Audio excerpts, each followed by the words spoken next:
Namaskar. Welcome to this session.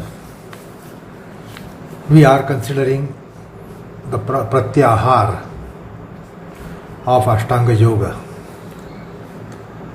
and we have been understanding the implications and nuances of Pratyahara.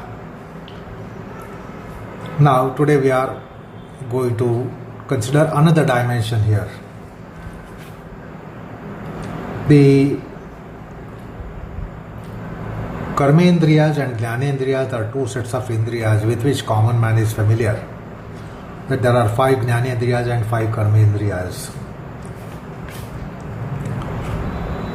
Tvak, Chakshu, Jivha, Ghrana, Shrotra are the Jnanendriyas, and Vak, Pani, Pada, Payo, Upastha are Karmendriyas.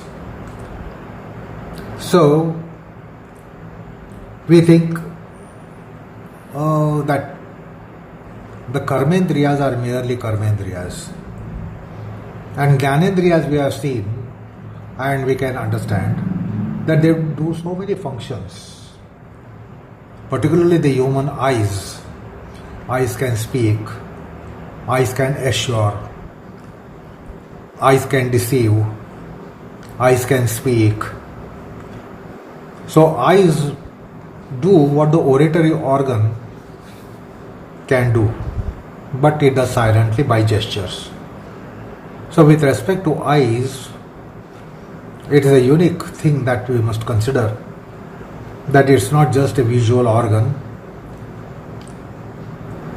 Eyes have expressions, eyes have language, just as the oral organ has a language in Karmendriyas, eyes too have a language. So that's particularly unique to visual organ. The Karmendriyas, the Jnanendriya, if you take the auditory organ has also several other functions. Most importantly, it is for balance. The wax in the ears, the fluid in the ears, if it is disturbed, then the man easily gets disoriented. So that balance, sense of direction and sense of balance is also role of ears, because a disorder in the ears can also make one unassured about oneself, because one might easily become dizzy, etc. The olfactory organ is olfactory organ. The tactile organ is tactile organ, but the tactile organ also can do so many things. Like you can have a touch of assurance, you can have touch of love,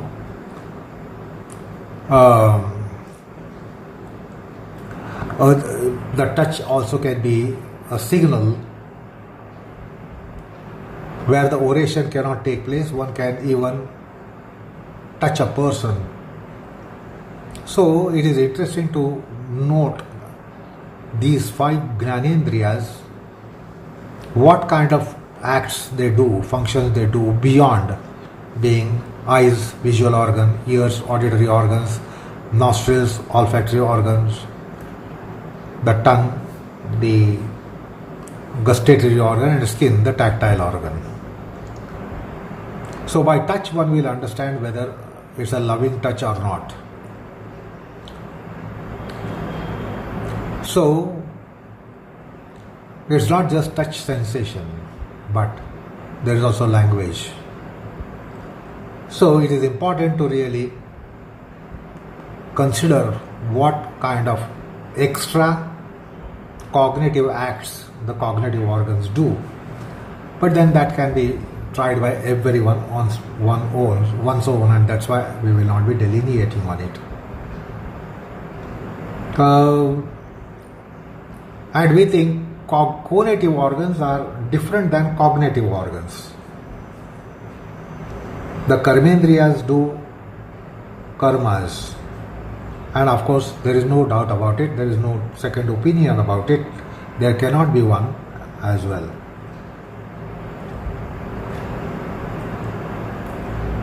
But in yoga psychology, we have greater kind of understanding of these senses. The Jnanendriyas are Sukhendriyas. The Jnanendriyas are pleasure organs, Sukhendriyas. So also, the Sukha pravritti and Dukha nivrutti is also attempted by senses. The five senses attempt to prevent any incoming of Dukha or prevent outgoing of Sukha. It can also attract Sukha. They can also repulse Dukha. So that's called Sukha pravritti, Dukha nivrutti. They do put endeavors, they do put efforts towards Sukha pravritti, Dukha nivrutti.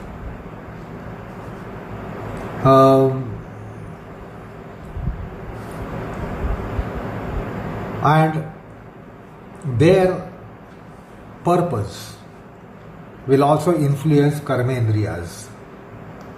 The Vak, Pani, Pada, Payopastha. They can come under the influence and diktats of Jnanendriyas. And they can use them. So like Sukhendriya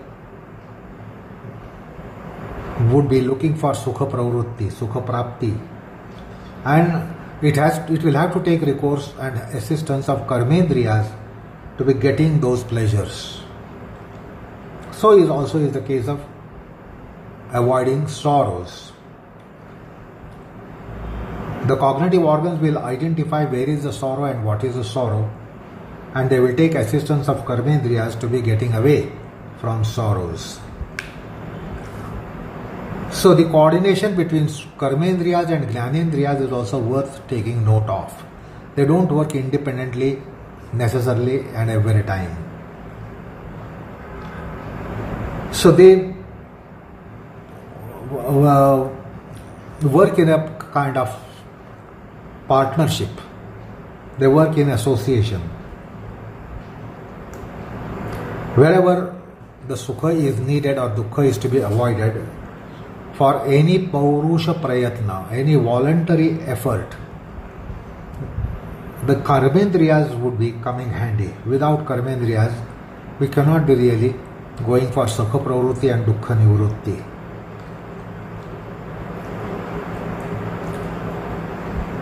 So,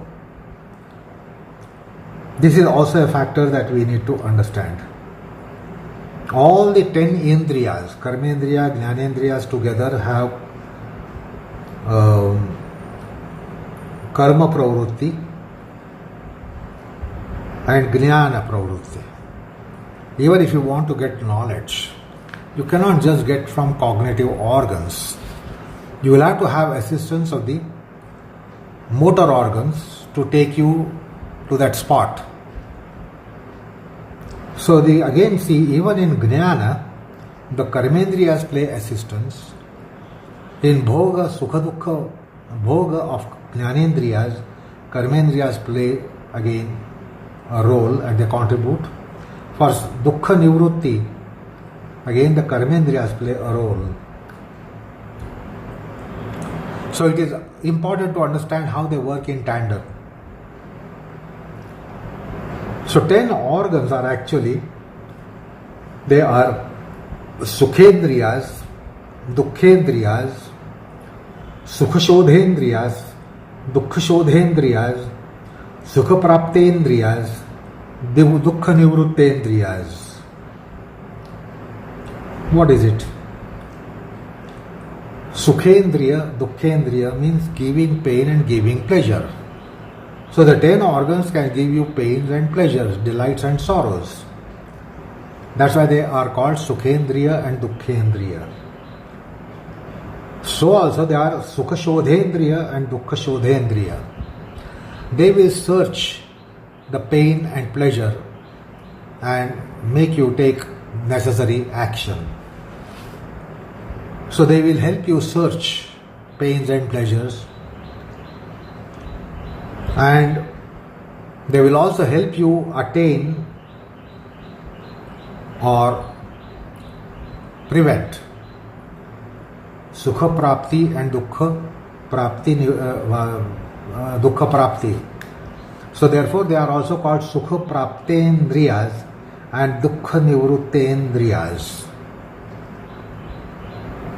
So we must understand this dimension of the senses. Now this all proves that all these Jnana Karmendriyas are bhogendriyas. They give you bhoga.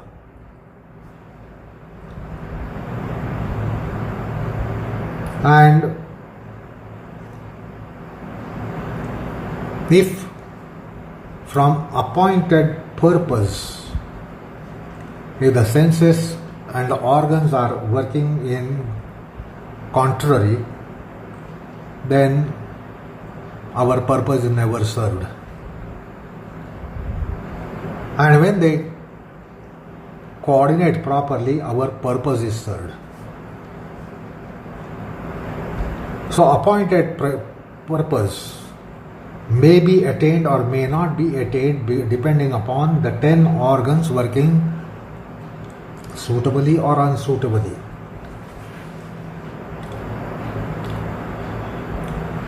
So Jnanendriyas become bhogendriyas and Karmendriyas also become bhogendriyas. They give you bhoga, Sukha, Dukha, Moha. From the Sankhya perspective, the bhoga is of the nature of Sukha, Dukha, Moha. Now, in mundane plane, this is how they work. Now, in Pratyahara, what happens? In Pratyahara, both Jnana Karmendriyas become Tatahsthendriyas, Madhyasthendriyas, and Sakhitvendriyas. They can become those, and they do become that in Pratyahara. What is Tatahsthendriya? Tatahsthendriya means neutrality organ. They are neutrality organs. And this is what is needed in yoga and paramartha, that the senses, rather than being Sukhendriyas and nivruttendriyas or Sukhendriyas and dukhendriyas and Sukha praptendriyas and nivruttendriyas, they have to become Tatahsthendriyas. They must become neutral. And yoga has a technology and process to give this kind of profile to senses and organs, Jnana Karmendriyas, conative cognitive organs, that they become Tatahsthendriyas.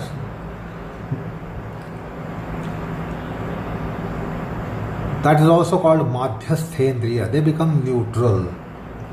They do not get polarized.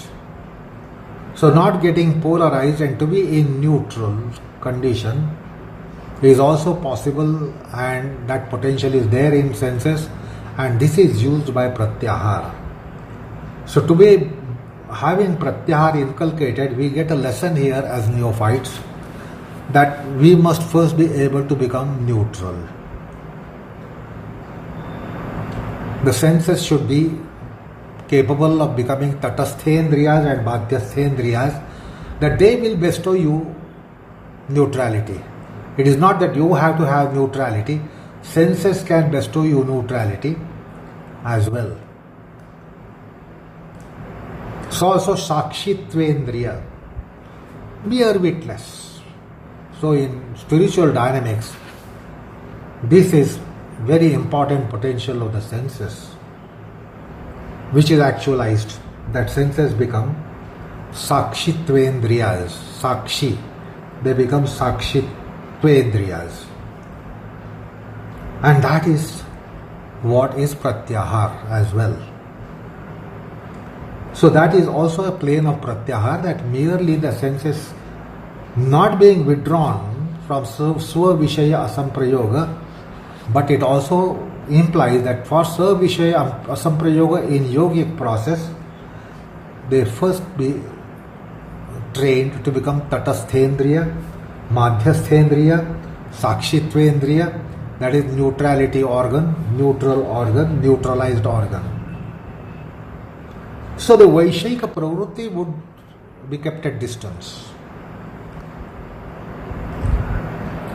The sensual tendency, sensory tendency would be inhibited by such culture in the Jnana Karmendriyas, that if they become neutral, then the vishayas would flee from the gravity of the senses. They would get away. So in worldly plane, we only know what is Vaishayika pravritti of the Jnana Karmendriyas and Manas. Vaishayika pravritti means sensual tendency, sense gratification tendency. That is called Vaishayika pravritti. But technology of yoga also speaks about Vishayavati pravritti. This was discussed in the first chapter during Chitta Parikarma. So one can go back there and look at that sutra. Vishayavati va pravritti rutpanaha manasaha sthiti nibandhani. Vishayavati pravritti. This is not Vaishayika pravritti, this is opposite of it. This is sublimating process or sublime process, sublimated process. And that also raises the Pratyahara structure. So Vishayavati pravritti comes in the inwardliness, infacedness of the chitta and indriyas. When they become self-worldly, then they can be surfacing Vishayavati pravritti, where they become sublime, noble, transfigured and transmuted.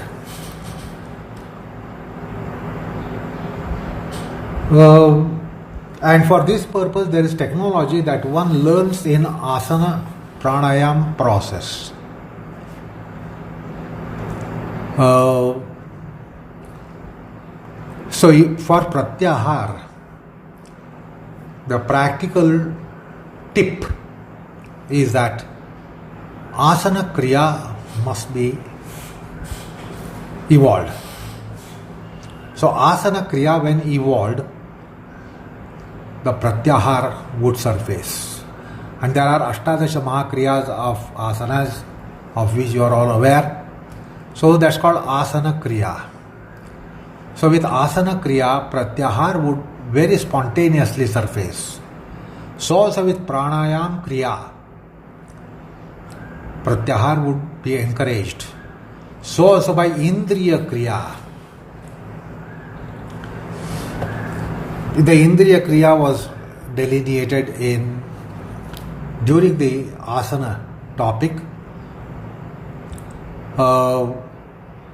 that the indriya kriya such as outer eye awareness, inner eye awareness, bottom eye awareness, top eye awareness, center eye awareness, fore ear awareness, ear awareness, hind ear awareness, bottom ear awareness, top ear awareness, center ear awareness, membrane awareness, septum awareness, gate awareness, roof awareness, cavity awareness. So there are these indriya kriyas. They encourage pratyahara. Then, this is in the practical aspects of yoga. The pratyahara also gets enriched by sangatrayi. This has been discussed very often so far. Satsanga, sadhana sanga, shastra sanga.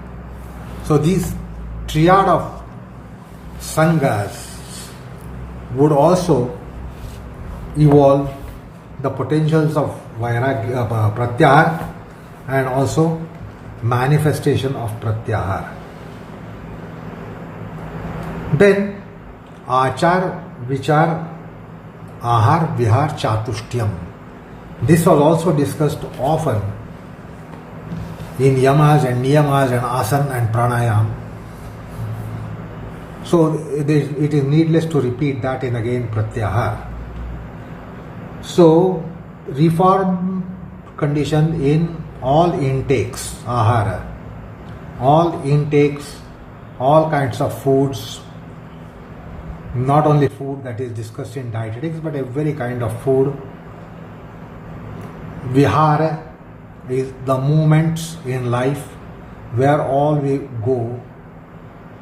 So the movements in life, vihara, achara, conduct of life, and vichara, the thought. So ahar, vihar, achar, vichar have enormous potentials to turn out and churn out pratyahara.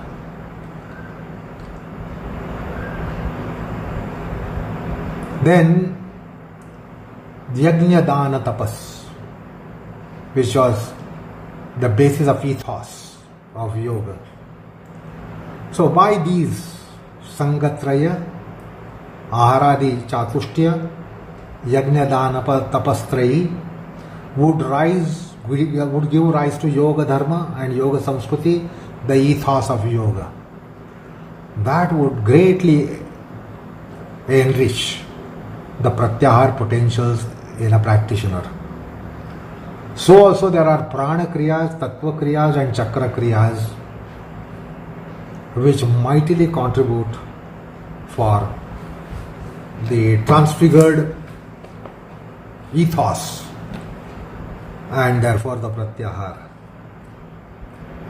So the Adhyatma sadhaka has lots of resources which can be tapped to develop the pratyahara potentials and structure the pratyahara and evolve the pratyahara. So it all starts from ahara niyaman. That is, it starts from the food habit reformation. And by that process, the indriyas get great kind of training, education, and also cultural kind of inputs. Ethos also comes in, and therefore there would be pratyahara potentials developed. So there will be indriya niyantranam possible, indriya sanyamanam possible, and then indriya vashitva. It can go up to indriya vashitva, that is conquest of senses. So there are various stages in reformation of the senses. Measures in the realm of discipline can be taken, and then there can be the sublimation and ennoblement of the entire embodiment and psyche consciousness. So that is how Vashitva and Parama Vashitva. And Pratyahara tells us about Parama Vashitva. When we go into the Sutra, we will understand. Parama Vashitva on the senses, supreme control over the senses. Anyway, this is the journey of Pratyahara, right from whiplashing the senses as a part of discipline, which happens to raw beginners like you and me, mortals. We will have to have discipline imposed and discipline inculcated. So it starts from even the forces such as whiplashing the senses, regulating the senses coercively even. But from there it can escalate up to paramavashitvam in the sensory tendencies. It is interesting to note that Bhashyakara has delineated with this aspect of sensory control to sensory, the supremacy of consciousness in senses over senses, because the Indriya Jaya has come in three places, and in all the three places there are different bases, references, processes and outcomes.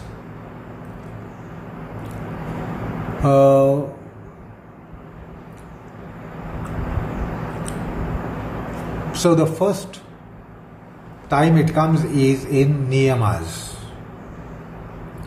We had seen the niyamas, the 5 niyamas: Shaucha, Santosha, Tapa, Swadhyaya, Ishvara Pranidhana. Where 5 niyamas. Therein, about tapas, Kayendriya Siddhi, Ashuddhikshayat, Tapasaha. So some primary measures are taken by niyamanga tapas. The tapas of the niyamas is primarily for indriyas, Kaya, Indriya, Shuddhi. So Kaya Shuddhi, Indriya Shuddhi and Ashuddhikshayat. Ashuddhikshaya, diminishing of Ashuddhi as well. And then Kayendriya Siddhi, Kaya Siddhi, Indriya Siddhi.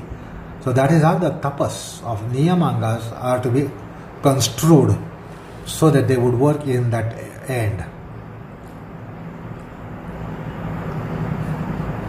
So Kayendriya Siddhi in niyamas has a specific meaning. Ashuddhikshaya in niyamas has specific meaning. So rather than keeping the senses on average plane, they are slightly promoted to higher plane. And that is so important. And that itself is Indriya Siddhi. If they are able to go to the next rung in their culture, Indriyas and the Kaya and Indriyas, then that itself is a kind of measure which is worked out by niyamanga tapas. Ashuddhikshaya goes out by Rajatama malas being managed, handled and reduced, apagama. So that is one kind of Indriya Jaya. So the defects of senses, any deficiencies of the senses, limitations of the senses are overcome. That's the first measure that is suggested in Ashtanga Yoga.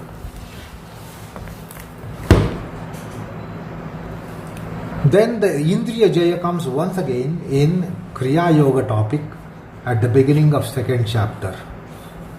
Madhyamadhikari Tapaswadhyaya Ishvara Pranidhanani Kriya Yoga.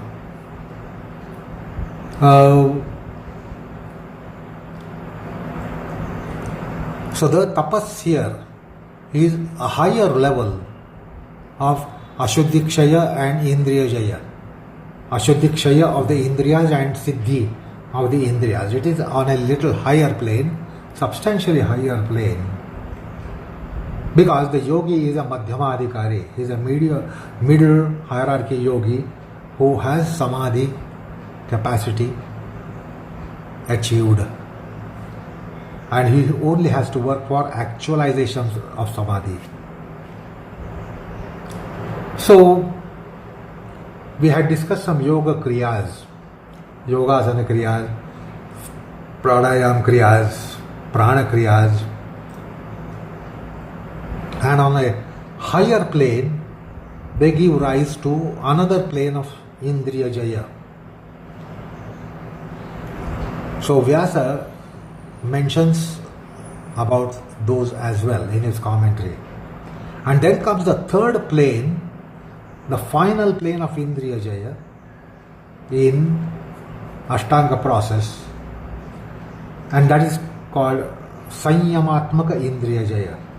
Indriya Jaya through Sanyama. Sanyama is Dharana, Dhyan, Samadhi coming together.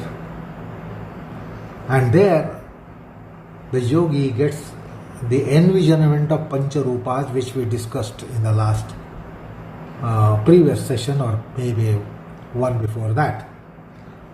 Grahana, Swarupa, Asmita, Anvaya, Arthavatva are the 5 forms.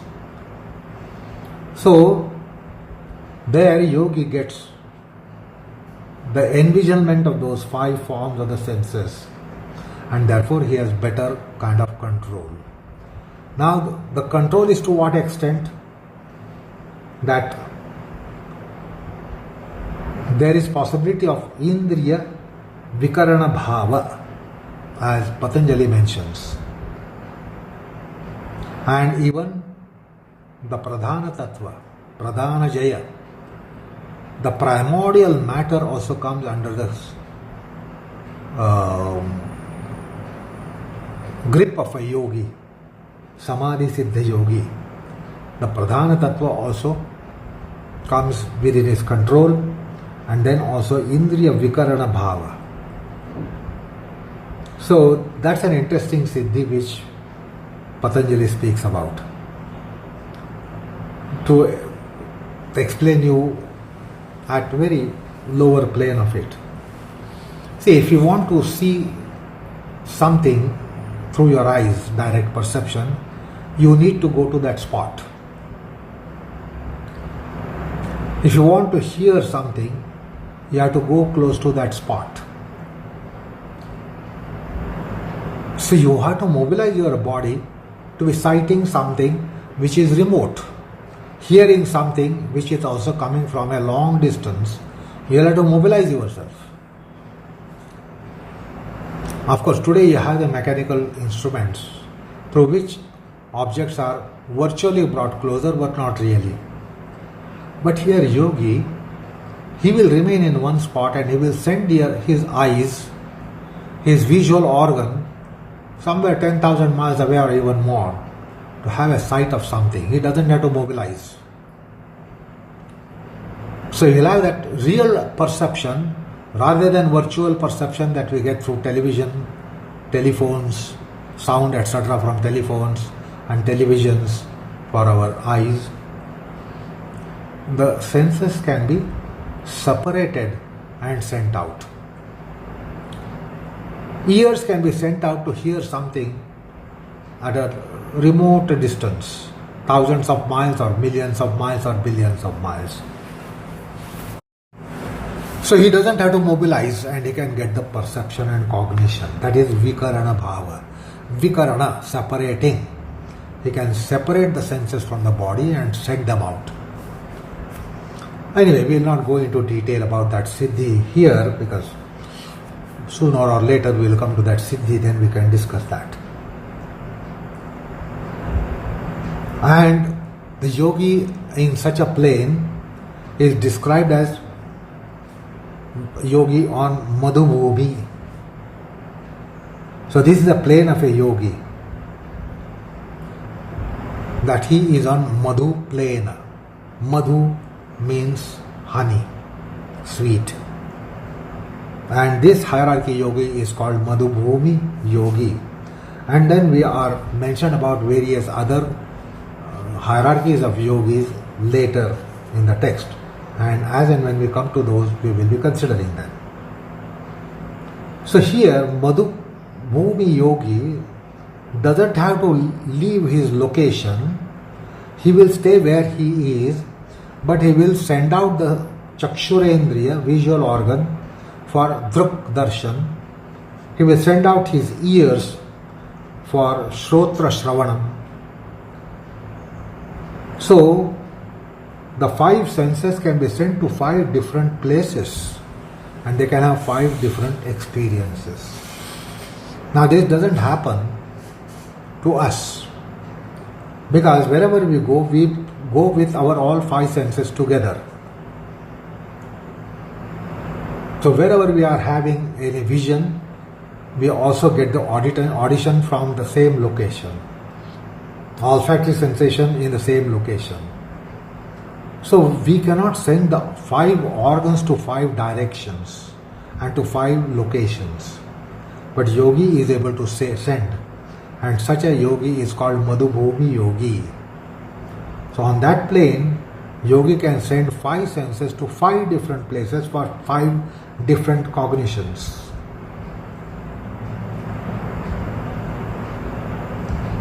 So that is the Indriya Siddhi. While our case is that if we want to see from here Himalayas, we will have to travel some hundreds or thousands of kilometers to reach the foothills of Himalayas, and then can sight it. But a yogi doesn't have to do that. That is called Vikarana Bhava. So that is the third Indriya Jaya which has been mentioned. Then the fourth Indriya Jaya is mentioned in the topic of Pratyahara. Paramavashyatendriyanam. So there are 4 levels of Indriya Jaya, Indriya Siddhi mentioned in the text of Patanjali. So we will be able to understand everywhere the respective dimension of Pratyahara. So based on the text, we were trying to understand the various levels of Indriya Jaya, conquest of Indriya senses. Now, we need to open out Vyasa's comment. And Vyasa in his commentary, in the course of his commentary on Pratyahara Sutra, mentions various types of Pratyahara.